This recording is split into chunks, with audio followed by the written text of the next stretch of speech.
Welcome to my YouTube channel. Today I'm going to be reacting to The Smurfette Principle by Feminist Frequency.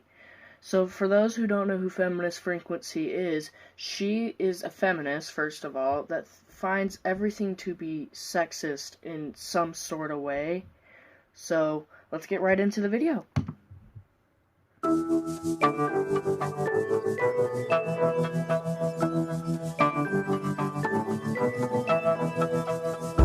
A trope is a common pattern in a story or a recognizable attribute in a character that conveys information to the audience. A trope becomes a cliché when it's overused. Sadly, some of these tropes often perpetuate offensive stereotypes. What do Inception, the Transformers, and the Muppets all have in common? Transformers Well, they all sexist? suffer from a trope called the Smurfette Principle. As defined by TV tropes, the Smurfette Principle is the tendency for works of fiction to have exactly one female amongst an ensemble of male characters, in spite of the fact that roughly half of the human race is female. Lots of shows Unless are the like show that. is That doesn't mean purposely it's aimed at a sexist. female viewing audience, the main characters will tend to be disproportionately male. In 1991, Katha Pollitt, a feminist essayist, wrote an article for the New York Times because she was disturbed by the lack of substantive female characters for her young daughter to watch. She found that most programming aimed at young people had a majority of male characters with just one female included in the group. She called this the Smurfette Principle. Sexist. You've probably guessed enough by now that this females. trope was named after the only female Smurf in all of Smurfville. Once upon a time, the Smurfs were a harmonious, all-dude miniature civilization comprised entirely of good-natured little blue dudes, living out their cooperative dude existence somewhere deep in their dude forest utopia. We've got lazy, grouchy, jokey, brainy, baby, and Papa Smurf, and all their Smurf buddies living out their Smurfy existence free from any of those meddling, divisive, controlling, manipulative, mean women folk. But one day, the evil wizard Gargamel decided on a devilish plan to sabotage Smurfdom. And how will he do that? Yes, that's right, by creating a female Smurf. That's it. I'll get them through their hearts. I will send them a Smurfette. So Gargamel sent in Smurfette to cause divisions between the lovable blue creatures so he can capture and eat their tender blue flesh in a nice honey lemon sauce. Long story short, love and understanding won out when Papa Smurf worked some Smurf magic and transformed Gargamel's imposter into a real live Smurf girl. Sexy blonde hair, high heels, and all. Down in the 100-acre woods, we follow the adventures of Winnie the Pooh, Rabbit, Piglet, Eeyore, Owl, and Tigger. All dudes, of course. In fact, there's only one female character, Kanga, who shows up occasionally as the mother of Little Roo. Even Jim Henson didn't seem too keen on the women. Alongside Kermit, Gonzo, and Fozzie the Bear, Miss Piggy was the only female Muppet.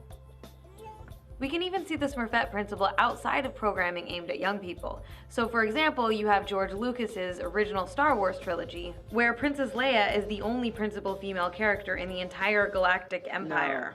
She's If you're like me, then you're probably thinking there's gotta be something wrong here. I mean, Star Trek has had a female captain, Buffy has saved the world from a demon apocalypse at least half a dozen times.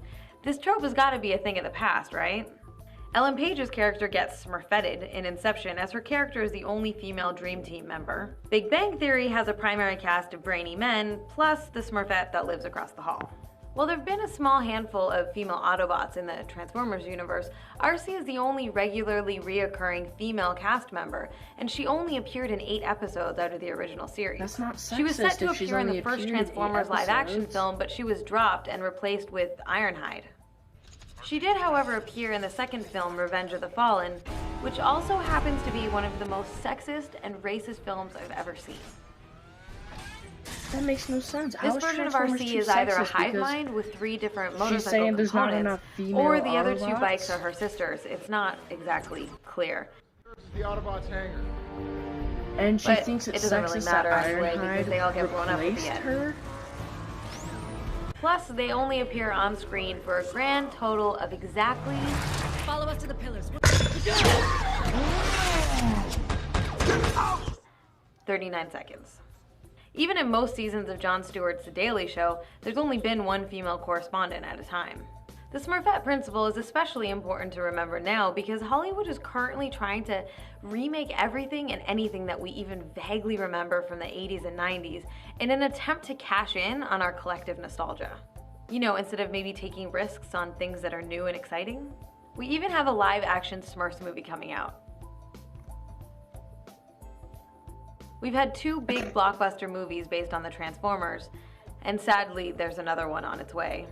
The 2009 Star Trek reboot by J.J. Abrams had Uhura as the only female character in the main bridge crew. And just like Star Trek, we can be sure that Hollywood is not going to try to bring gender equality into these reboots, but rather just stick with the Smurfettes. The problem with narratives infused with the Smurfette principle is not just the lack of women, but as Katha Pollitt points out in her New York Times article, boys define the group, its story, and its code of values.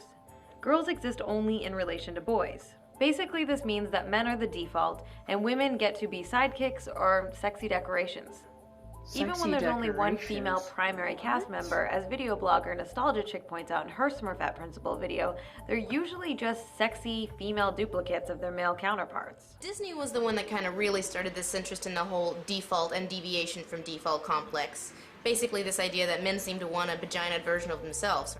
That's an excellent point. Thank you, Nostalgia Chick. The Smurfette principle is an alternative name for tokenism, or the token minority, which is the inclusion of one cast member from a marginalized group in an otherwise white, straight, male ensemble. We see this most often when writers include one person of color, and that character is usually painfully stereotyped. This is a little trick used by movie studios to pretend to appear multicultural and diverse, when really they're just upholding the status quo and not changing anything substantially. So here's a tip for all you Hollywood writers out there. It is in fact possible to have more than one woman in your script. Really, I swear it is. You could even have 2 or 3 women. Or even the majority of your cast to be women. Here's a simple test you can ask yourself when you're writing your script. Does my movie have more than one woman on the primary cast? That's it. That's the whole test. If you answered no, then you need to go back to the drawing board. If you answer yes, then we can proceed to the Bechdel test. No. Once you've got 2 female characters who are talking to each other about things other than men, then we can talk about fully developed female characters. Fully developed? Everyone's fully developed in movies.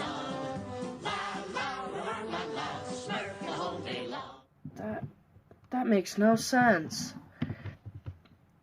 So Transformers... What was it?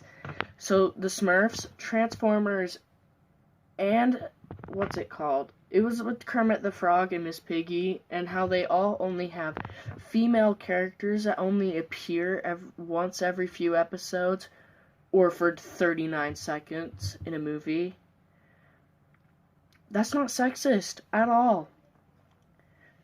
If it were sexist, they would have rewritten the movie, and because there's the RC twins in Transformers, they only appear in the second movie because in the first movie it wasn't actually them who came to Earth, in the comics at least.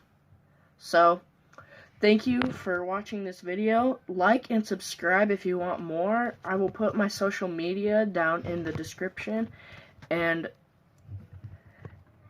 copy and paste the link and send it to my Instagram for if you want me to react to this video.